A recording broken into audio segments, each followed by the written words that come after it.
Bienvenida y bienvenido de nuevo al webinario formativo de Kinsukuroi, proyecto financiado por el Ministerio de Derechos Sociales y Agenda 2030.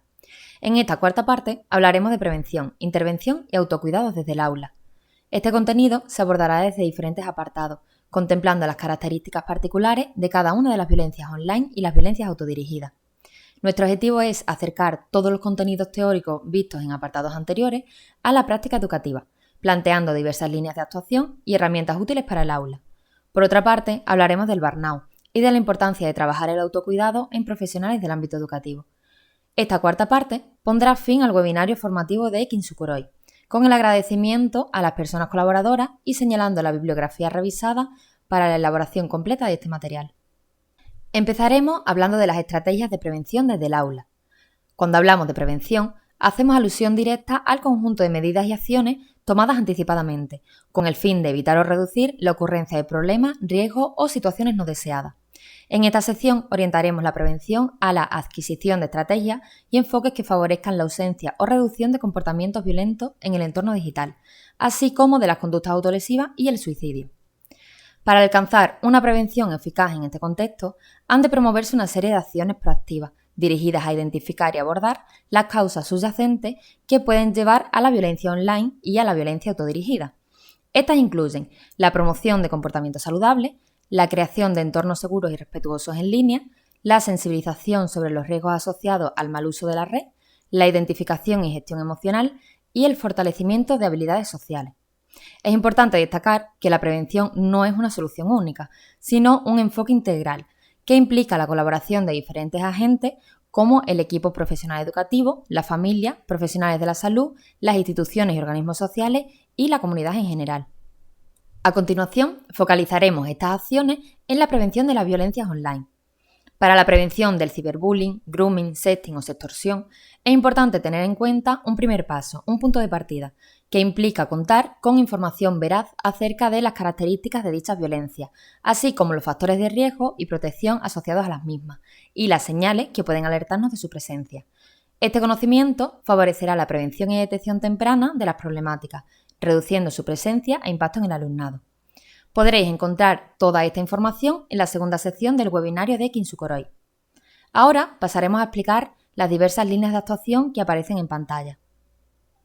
Para facilitar su aplicación práctica, se han incluido actividades y materiales en cada una de las líneas. No obstante, se recomienda hacer la planificación de estas acciones junto al equipo de orientación del centro, adaptando las actividades a las características y recursos específicos de cada centro. Educación en competencias digitales. Formar al alumnado sobre cómo mantener la seguridad en la red es el primer paso para asegurar una relación saludable con las plataformas digitales. La competencia digital implica el uso seguro, saludable, sostenible, crítico y responsable de las tecnologías digitales. Estas competencias pueden trabajarse en el aula a través de temáticas como la privacidad en línea, la propiedad intelectual, la resolución de conflictos o el pensamiento crítico, planteando a su vez ejemplos de comunicación segura y respetuosa. Algunas actividades que podrían ayudar a aplicar esta línea en el aula son el uso de plataformas digitales como por ejemplo Kahoot, donde el alumnado pueda participar utilizando sus dispositivos móviles para responder a cuestiones asociadas a la propia seguridad en red y al uso responsable de la tecnología. Algunas preguntas que se plantean son: ¿quién puede ver mi foto de Instagram? ¿Qué son las cookies? ¿Cuándo debo facilitar mis datos personales? ¿Todo lo que aparece en Internet es verdad? Esta actividad permite adquirir habilidades y competencias digitales a través de un medio más dinámico y que pone en valor la participación activa del alumnado.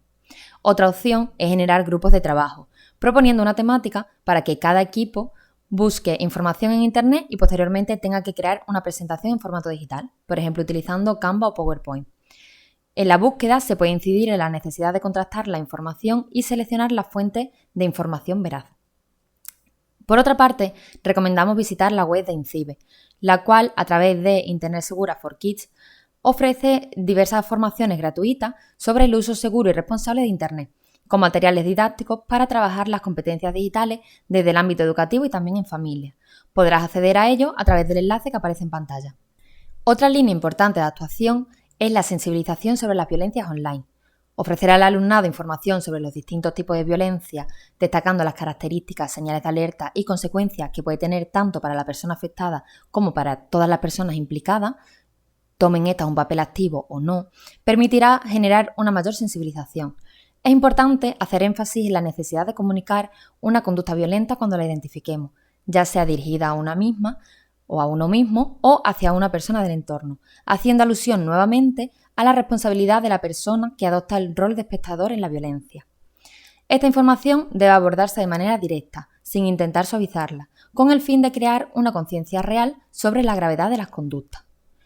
Algunas actividades que se plantean para aplicar esta línea en el aula son, por una parte, la visualización y análisis en grupo de algún capítulo de una serie, película o vídeo, donde aparezcan personas que sufren violencia online, para que el alumnado identifique las señales de alerta y exponga las alternativas de resolución que ellos consideren.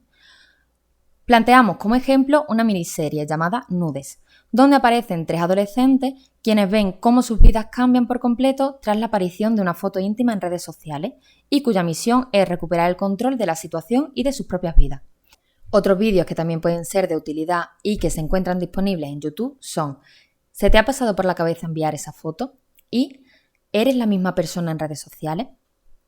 Otra opción sería la búsqueda de campañas de sensibilización sobre la violencia online, analizar las mismas y proponer la creación de una nueva campaña por parte del propio alumnado. Para ella tendrán que trabajar en grupo en la búsqueda de información, noticias recientes e incluso crear un manifiesto donde explican al resto de clase o a otros grupos del centro la necesidad de mantenerse al margen de estas conductas y denunciarlas cuando las perciban. Para poner en práctica estas actividades se recomienda contar con una estructura de la sesión de tutoría, dado que las películas o series suelen tener una mayor duración que la propia hora de la tutoría.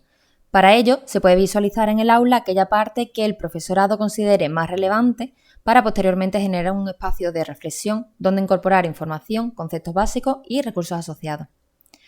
Otra línea a tener en cuenta es la necesidad de generar un entorno seguro en el aula. El vínculo con el alumnado es fundamental para que puedan transmitir aquello que experimentan, piensan o sienten. Para los y las adolescentes no resulta sencillo reconocer ante una persona adulta que están sufriendo algún tipo de violencia. Incluso puede que no sepan identificar que lo que les está ocurriendo se considera violencia. Para el profesorado tampoco es tarea fácil abordar una problemática e intervenir en ella si desconoce que el alumnado la está padeciendo. Por ello, se torna imprescindible crear un vínculo de confianza profesorado-alumnado. Para facilitar esta tarea, proponemos algunos aspectos claves que contribuyen a generar este vínculo. Por una parte, mostrar una actitud cercana y respetuosa.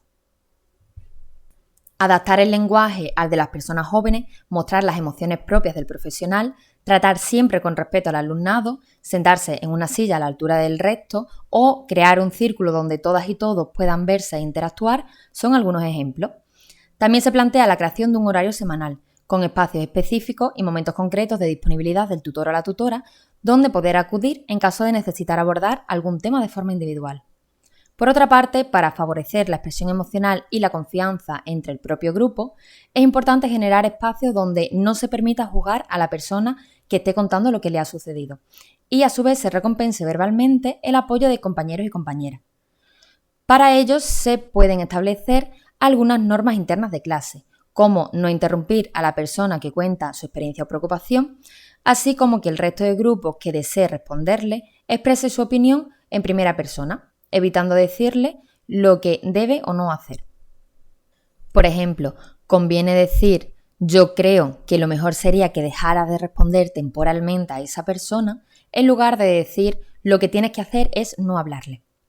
También es beneficioso iniciar o terminar la sesión de tutoría invitando al alumnado a expresar cómo se sienten en el momento o realizando algún ejercicio de relajación, como puede ser la respiración profunda.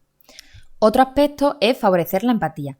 Las formas de ver, sentir y afrontar diversas situaciones son diferentes en la adultez y en la adolescencia. Sin embargo, tomar una posición cercana, enviando mensajes como «te entiendo, tiene que ser difícil, todos nos equivocamos», tiene que ser complicado hablar de esto, sin restar importancia ni juzgar lo que comentan, favorece la comunicación y confianza. Es importante que el profesional trabaje de manera interna esa cercanía emocional hacia la realidad de la adolescencia, así como la escucha activa. Por otra parte, realizar actividades con el grupo fuera del aula, mostrando confianza en ellos, también favorece mucho este vínculo. Por último, implicar al alumnado y dotarle de responsabilidad en la organización y gestión de actividades, así como en la toma de decisiones con respecto al grupo, aunque la decisión final y las posibilidades reales sean planteadas por el tutor o la tutora, favorecerá el desarrollo de habilidades, la gestión de emociones, el trabajo en equipo y la autonomía personal. Un ejemplo puede ser que se organice una actividad en el centro educativo o en alguna asociación cercana donde se ponga en valor la seguridad en red. Por otra parte, trabajar las habilidades sociales y la gestión emocional también resulta imprescindible. Se ha encontrado que los programas que fortalecen la resiliencia de los y las estudiantes y promueven habilidades sociales positivas son efectivos para prevenir la violencia online. Estos programas promueven la adquisición de estrategias para la comunicación asertiva, la identificación y gestión emocional, el respeto y la empatía. El alumnado aprende a identificar situaciones de violencia en línea y a utilizar estrategias de resolución de conflictos para abordarlas de manera constructiva. Por otra parte, se recomienda trabajar también el pensamiento crítico a través de espacios de reflexión. Algunas actividades para aplicar esta línea en el aula son mostrar una noticia real sobre una persona adolescente que haya sufrido violencia online, generando posteriormente ese espacio de reflexión para identificar las emociones de la víctima y sus familiares, así como plantear alternativas de resolución. Algunas preguntas para fomentar esta reflexión podrían ser: ¿alguna vez os han pedido una foto íntima o habéis pensado en mandarla? Cuando subís una foto a las redes sociales, ¿cuántas personas creéis que la ven? Si fueras tú la víctima de esta violencia, ¿cómo te sentirías? ¿A quién recurrirías? ¿Cómo actuarías si le ocurre a un amigo o a una amiga? ¿Y si fuera una persona de clase con quien no tienes mucha relación? Otras actividades que también pueden favorecer la aplicación de esta línea son, por ejemplo, el roleplay, una representación por grupo acerca de una situación de violencia online. El objetivo es que el resto de alumnado de clase identifique las emociones representadas, las señales de alerta que han detectado y propongan recursos disponibles para ayudar a la persona afectada. Siguiendo con el trabajo de identificación y gestión emocional, se puede realizar también un taller donde se aborden estrategias de distracción, búsqueda de apoyo, ocio saludable y técnicas de relajación.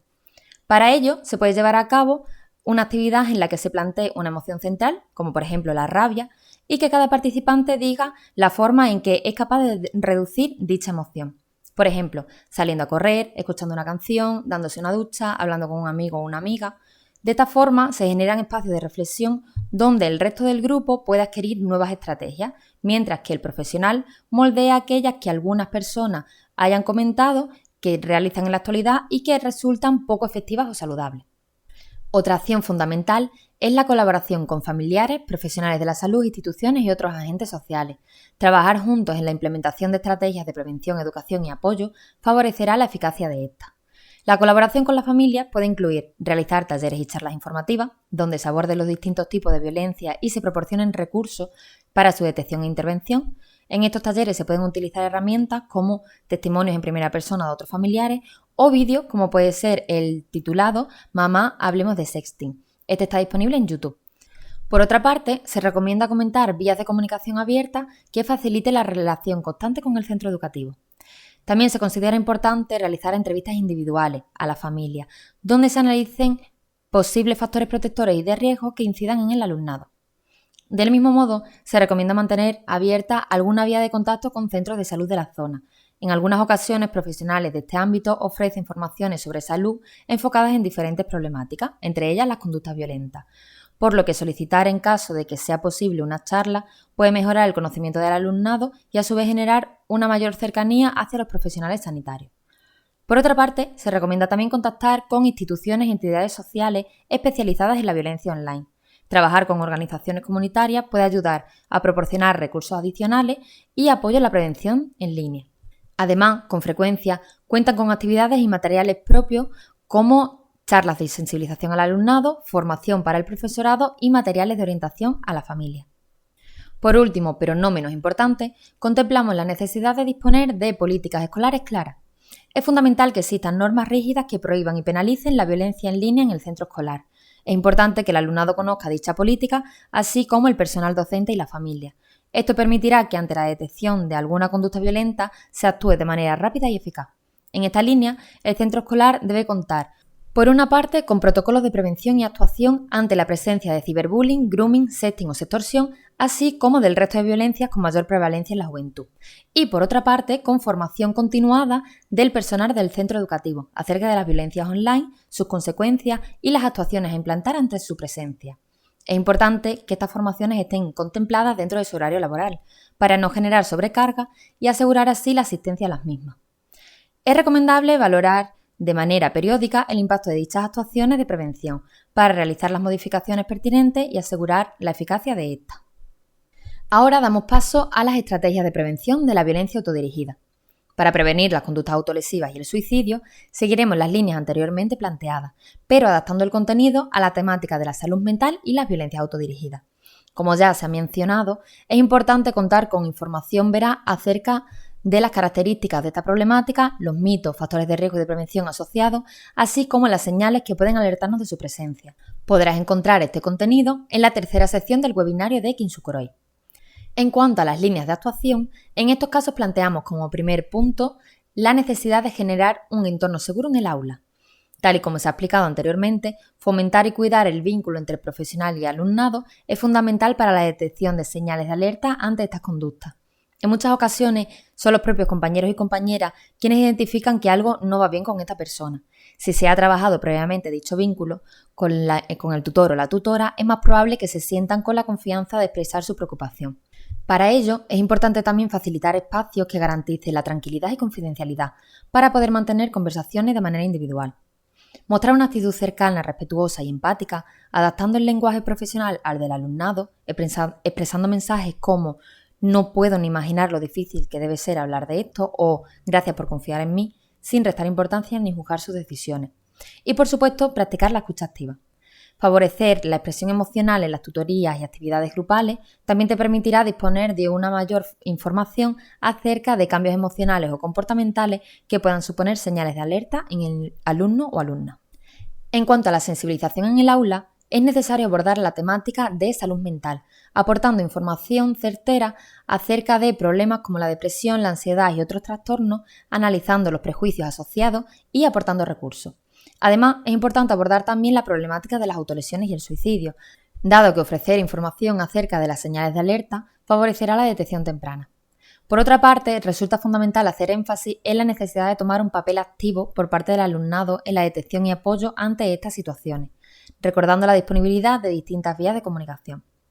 Para llevar esta sensibilización al aula, te proponemos algunas actividades, como contactar con una persona que haya sufrido algún tipo de problema de salud mental durante su vida, para que cuente su experiencia en primera persona. Otra opción es identificar una noticia real para leerla en clase y generar un espacio de reflexión.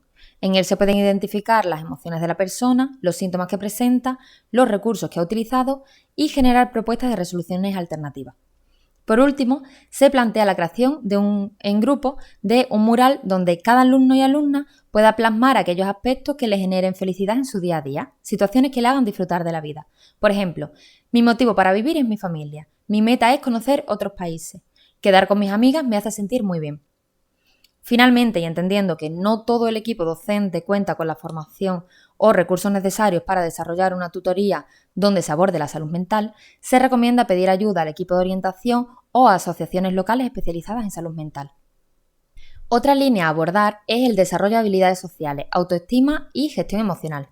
Realizar actividades donde se trabajen competencias como la resiliencia, la tolerancia a la frustración y el fracaso, el autoconocimiento, la generación de metas, la resolución de problemas, el establecimiento de vínculos positivos o las habilidades comunicativas favorecerán la prevención de la violencia autodirigida.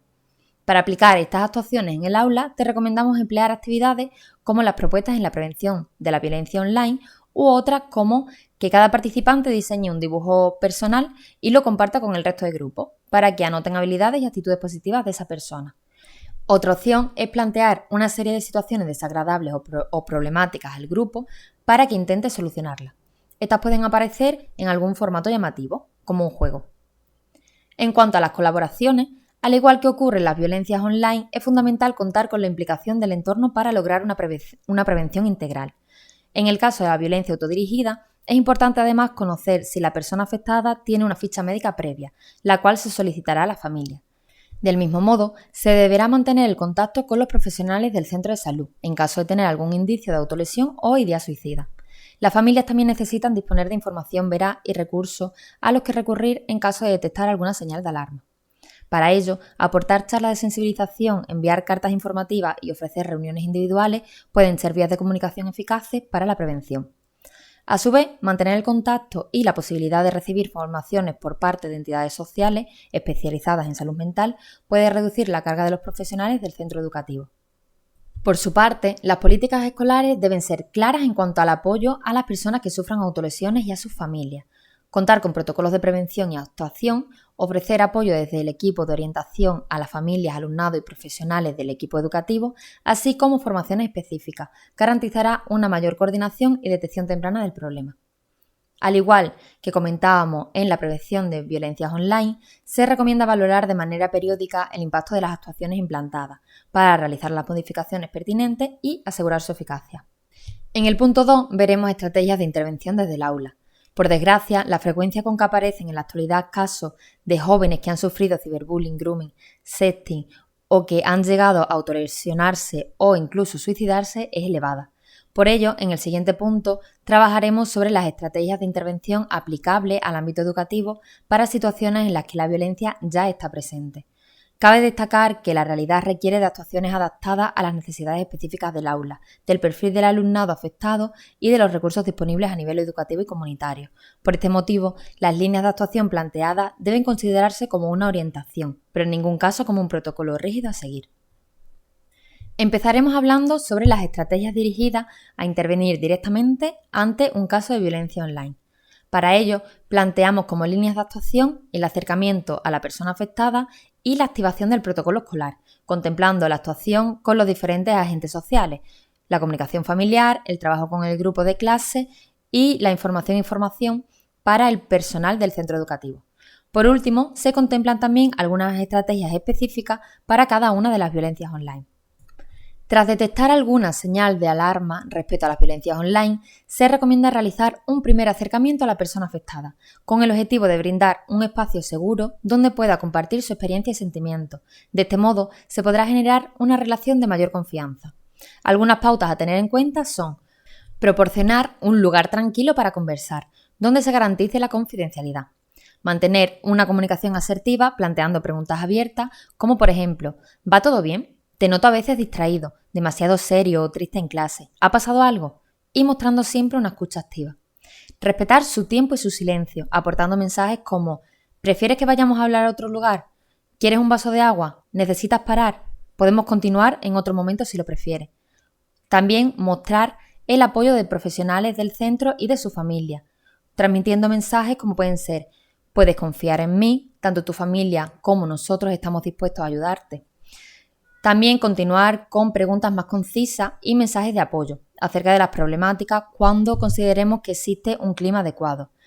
Algunos ejemplos pueden ser: no has hecho nada malo, no mereces este tipo de comentarios, no tienes por qué soportar esta situación, ¿cómo te sientes? Y también es importante validar durante la conversación toda la información que nos esté aportando la persona, con mensajes como: no te preocupes, te estás explicando genial, debe ser muy difícil explicar esto, gracias por confiar en mí. Por otra parte, intentar reducir también el sentimiento de culpa y aportar alternativas para el afrontamiento de la situación, teniendo en cuenta sus decisiones y aportando recursos y apoyo. Cuenta también con sus amistades como fuente de información. Durante la etapa adolescente se invierte gran parte del tiempo con los iguales, por lo que es probable que ellas y ellos también dispongan de información sobre lo sucedido. De manera paralela a dicho acercamiento, él o la profesional deberá trasladar la información al equipo de orientación del propio centro, junto al cual se podrá activar el protocolo de actuación pertinente. Este protocolo puede variar según el centro educativo, pero es importante tener presente dos procesos en la fase inicial de la actuación. Por una parte, mantener un canal de comunicación abierto, a través del cual cualquier miembro de la comunidad educativa que haya detectado una señal de alerta pueda notificarlo al tutor, al equipo de orientación o a los miembros del equipo directivo. Por otra parte, es importante también realizar una adecuada gestión de la información. Cuando nos enfrentamos a una violencia en línea, no todo es lo que parece, por lo que se recomienda evaluar en profundidad la situación, dado que puede haber diferentes personas del centro implicadas. Se puede dar el caso, por ejemplo, de falsificación o suplantación de identidad, pudiendo no coincidir la persona agresora con quien dice ser. En la siguiente fase del protocolo, se recomienda contemplar el desarrollo de actuaciones que cuenten con la implicación de la familia, del grupo de clase y del resto de profesionales del centro, además de las dirigidas directamente a la persona afectada. Con la persona afectada es importante tener presente las pautas planteadas en el acercamiento inicial, manteniendo esta comunicación en el tiempo, derivándole al equipo de orientación para que pueda recibir atención especializada, observando su estado emocional y comportamiento en clase y persiguiendo finalmente evitar su aislamiento social. Con la familia se plantean actuaciones desde el apoyo y la coordinación. Algunas recomendaciones para facilitar la adecuada comunicación entre el centro educativo y la familia tras detectar la presencia de una situación de violencia son, en primer lugar, mantener la calma. Para la familia es muy importante recibir acompañamiento y guía desde el centro educativo, dado que una situación de violencia genera mucha inseguridad, confusión, impotencia, frustración e ira. Que el profesional o la profesional en este caso mantenga la calma durante la conversación permitirá que el familiar reduzca la intensidad de sus emociones desagradables. Por este motivo, antes de contactar con la familia, te aconsejamos reducir tu propia activación, practicando respiración profunda, hablando con otros profesionales del centro o sopesando el modo en que deseas transmitir la información. Por otra parte, es fundamental que la familia conozca la situación real, por lo que hay que transmitir la información de manera simple y certera, aportando recursos y vías de coordinación que favorezcan la efectividad de la intervención. Este primer contacto se puede realizar vía telefónica. A continuación, es importante convocar una reunión desde el centro, donde acudan los familiares, sin la persona afectada. Es recomendable que en esta reunión esté presente el servicio de orientación del centro. El objetivo es transmitir y coordinar el plan de intervención, valorando de forma serena la situación y dotándola de la gravedad pertinente. También se pretende conocer durante este encuentro la situación del menor o la menor en casa, si han detectado algún cambio en su comportamiento o si ha sucedido alguna situación crítica recientemente. A su vez, se recomienda valorar los factores protectores y de riesgo del entorno familiar para poder trabajar en su mejora. Las intervenciones a implantar por ambas partes serán consensuadas entre el centro educativo y la familia, garantizando una misma dirección de la actuación. En cuanto a las familias del resto de alumnado, también es importante hacerles llegar información acerca de las distintas violencias en línea y la necesidad de trabajar la educación moral en estas situaciones con sus hijos, hijas y familiares, hayan sido o no partícipes en la situación presente. Con el resto de alumnado se recomienda implementar sesiones de tutoría enfocadas en el conocimiento y la sensibilización sobre las distintas violencias online, así como en la consecuencia y responsabilidad de todas las personas participantes. Trabajar la expresión emocional y la ruptura de la barrera del miedo a denunciar una situación de violencia si son conocedores. Hacer también un énfasis en la responsabilidad compartida y su importante papel en el cese de esta violencia. Por otra parte, se recomienda trabajar también la seguridad en línea a través de recursos interactivos como los mencionados en el apartado de prevención, disponibles en la web de INCIBE. Esto les ayudará a evitar posibles violencias en el futuro. Es importante generar sensibilización entre el alumnado a través de actividades educativas y discusiones en el aula para promover la concienciación y fomentar una cultura de respeto y empatía en línea. Estas pueden desarrollarse a través de juegos, de roleplay o de visualizaciones de series o vídeos relacionados. En cuanto a los profesionales que forman parte de la comunidad educativa, informar y formar sobre las violencias que pueden aparecer en la red, ofreciendo recursos para su actuación, propiciará que la intervención sea efectiva. Estas formaciones pueden ser impartidas por el propio equipo de orientación del centro o solicitadas a agentes externos especializados en la materia. Por otra parte, generar espacios de apoyo mutuo donde poder exponer dudas, experiencias y recomendaciones para la intervención en el aula favorecerá, por una parte, la actuación eficaz para erradicar esa violencia y, por otra, reducirá la angustia e inquietud que pueda experimentar el profesional o la profesional de este caso. Por último, existen algunos aspectos a tener en cuenta que son específicos de cada una de las violencias online. Ante una situación de ciberbullying, si tras realizar el acercamiento a la persona afectada e implantar el protocolo del centro no se logra el cese de la situación, se deberá denunciar. Dicha denuncia deberá ser interpuesta por la persona afectada o, en su caso, el representante legal. No obstante, se tendrán en cuenta los informes expedidos por los centros educativos. En el caso del grooming, el proceso a seguir es contactar de forma rápida con la familia para que denuncien directamente la situación. El grooming es un delito y la persona que lo ejerce suele tener varias víctimas de manera paralela, por lo que identificarle podría poner fin a esta y a otras situaciones de grooming, poniendo a salvo a numerosas personas. Si en su caso hablamos de sexting, sextorsión o sexpreading, al igual que ocurre con el abordaje de otros aspectos relacionados con el desarrollo sexual y afectivo en la juventud, el sexting puede resultar un tema tabú o de difícil inclusión en las conversaciones cotidianas. Sin embargo, dada la frecuencia con que aparece esta conducta en la adolescencia y la juventud, se torna indispensable su abordaje desde el aula, aportando herramientas y recursos para su prevención e intervención, tanto con el alumnado como con la familia. En este sentido, mantener la calma y la confidencialidad con la persona afectada es esencial, así como trabajar con ella la seguridad en red y las habilidades digitales, para que sea consciente del alcance y las consecuencias que puede suponer el envío de contenido íntimo por Internet. Es importante tratar con la familia también la necesidad de abordar la educación afectivo-sexual de una manera saludable desde el hogar. El sexting es una conducta voluntaria. Sin embargo, la difusión por parte de terceros de estas imágenes o vídeos íntimos sí es considerada un delito según el Código Penal. Si además valoras que tras ese envío de contenido íntimo existe chantaje, manipulación o una difusión o uso indebido de dichos materiales por terceras personas, esta situación podría considerarse sextorsión o sexspreading. En ambos casos estaríamos ante un delito y es fundamental actuar de forma rápida, contactando con la familia para informar de la gravedad de la situación y la necesidad de denunciar. De forma paralela, se recomienda mantener una comunicación cercana con la persona afectada, explicarle que ha sido víctima de un delito y que no tiene por qué avergonzarse. Es muy importante transmitir apoyo emocional y ofrecer la posibilidad de recurrir a una persona experta en psicología para facilitar la gestión de la situación.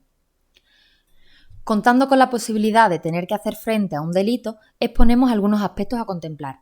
En primer lugar, se recomienda guardar cualquier evidencia, como pueden ser mensajes, fotos o vídeos de contenido íntimo.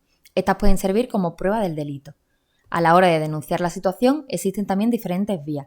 De menor a mayor repercusión serían denunciar a la red social o plataforma utilizada para el mantenimiento de dicha violencia. En este caso, se contactaría directamente con el encargado para que pudiera eliminar y bloquear los contenidos y contactos asociados a la situación de violencia. Otra vía de denuncia es hacerlo a través del grupo de delitos telemáticos de la Guardia Civil, donde podrá rellenar unos formularios de contacto anónimos. No obstante, se procura la facilitación de datos personales de la víctima, o al menos del correo electrónico de la misma, única vía por la que las fuerzas públicas se comunican con ella si este es su deseo. También se puede acudir a diferentes asociaciones, entidades y ONG que tengan como objetivo la protección de menores y la represión del ciberacoso. Algunas de ellas son Save the Children o ANAR. Debemos saber que esta opción ofrece una vía de información, pero no implica una denuncia formal. Por último, se puede denunciar a las fuerzas y cuerpos de seguridad del Estado o a las autoridades judiciales como última instancia para que inicien una investigación, identifiquen al responsable y le pongan a disposición de la justicia.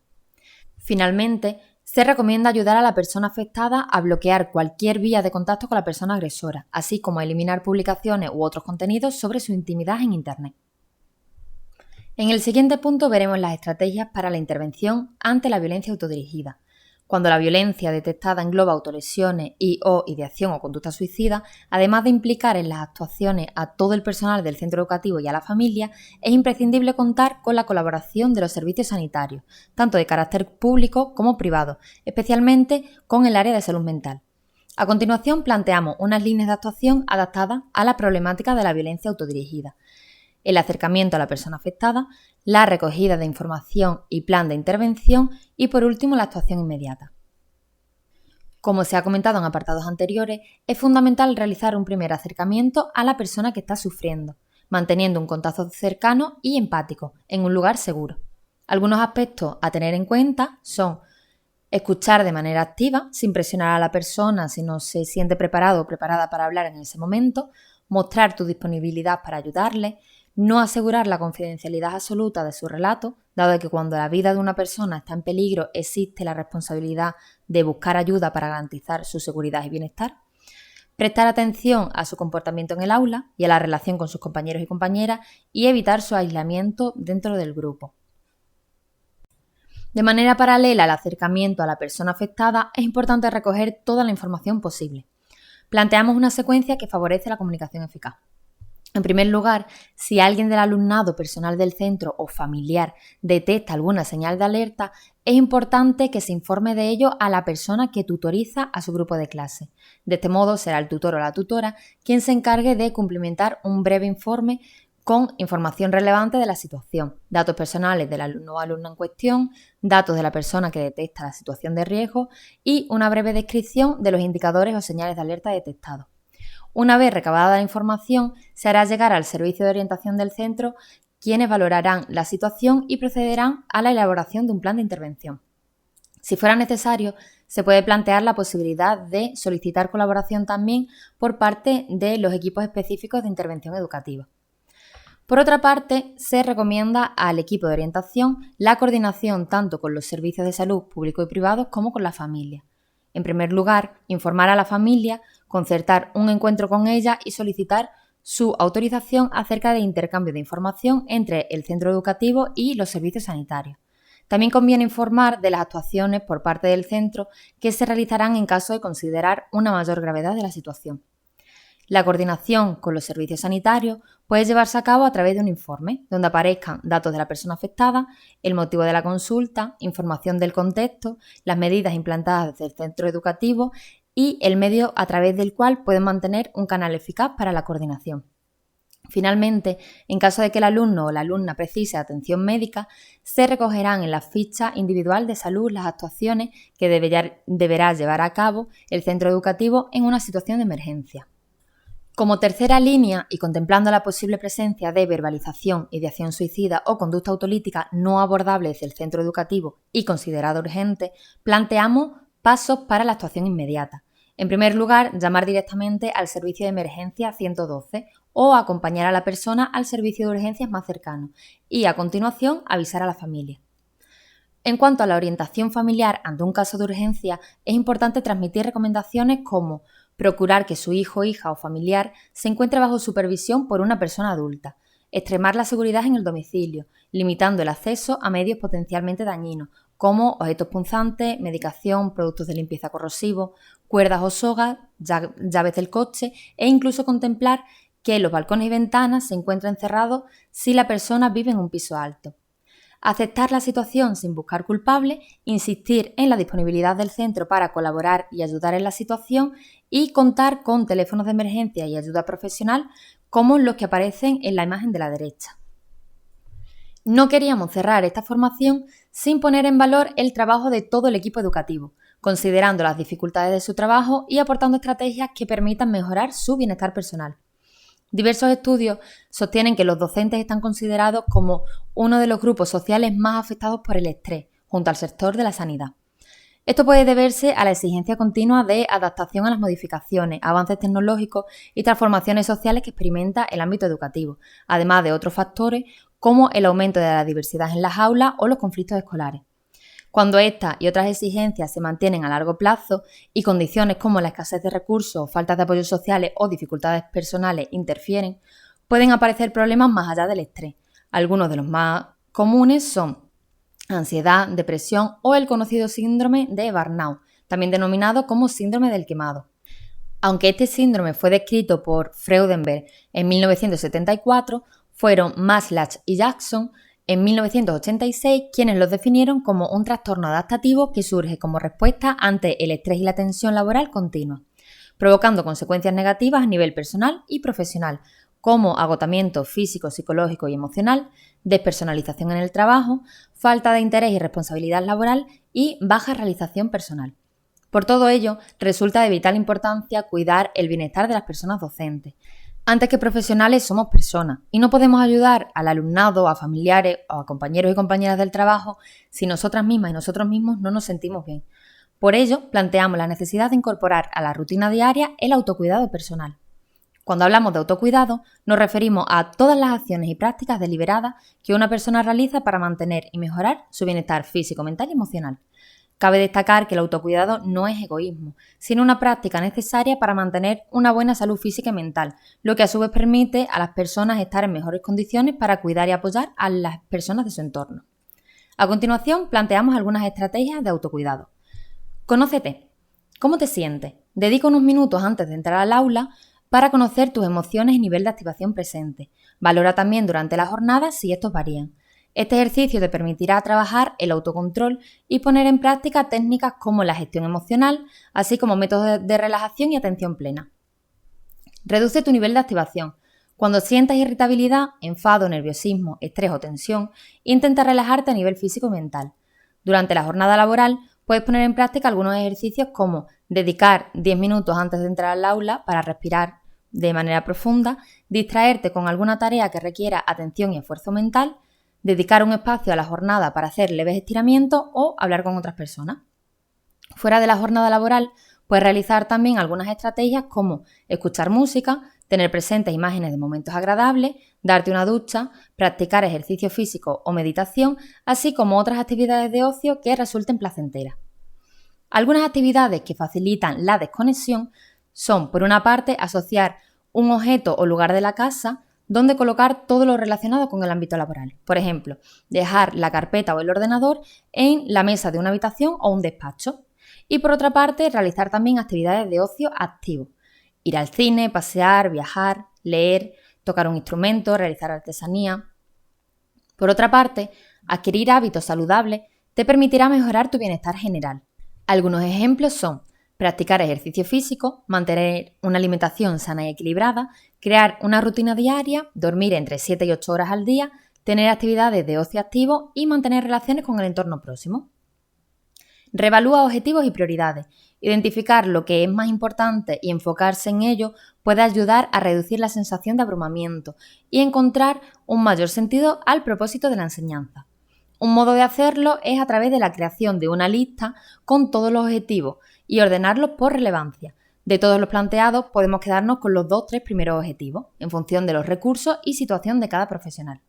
Acepta tus limitaciones. Somos humanos y, por supuesto, no somos perfectos ni perfectas. Permítete cometer errores y aprender de ellos. Otro aspecto importante es conocer las tareas que pertenecen a tu puesto y aprender a delegar aquellas responsabilidades que no te competen. Tener claro estos aspectos ayuda a reducir la carga de trabajo y evitar el agotamiento. Finalmente, es fundamental contar con apoyo. Crear redes de apoyo dentro del entorno escolar, como grupos de discusión entre profesores, donde puedan compartir experiencias y recomendaciones.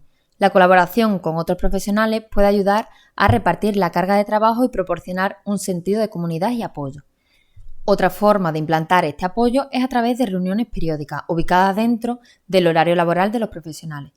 Si la situación de estrés es elevada, considera la opción de recurrir a la ayuda de un profesional de la psicología. Cada persona es única y puede requerir diferentes estrategias para trabajar la gestión de su estrés. Es importante que cada profesional identifique aquellas que inicialmente les parezcan funcionales, las practique y se quede con las que finalmente le generen un mayor bienestar personal.